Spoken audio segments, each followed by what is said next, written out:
Hi guys, for today's video ay meron ako nabiling tulingan. So, lulutuin ko to at isasaing. So, sariwa pa nga to at simulan na natin ang pagluluto dito.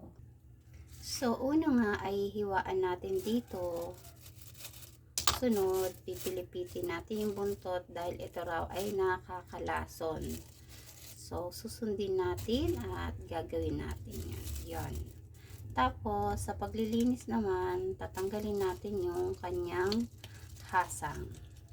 Ingatan natin na huwag madurog ang ulo para ang ating sinaing ay buo. So, yun, di natin nakuha yung kanyang bituka. Yan. Yun. So, yan. Itong isdang to ay madugo, kailangan natin hugasang maigi at ayusin ang paglilinis. So, ganito lang gagawin natin hanggang matapos lahat to.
Kinagat siya ng bubuyog.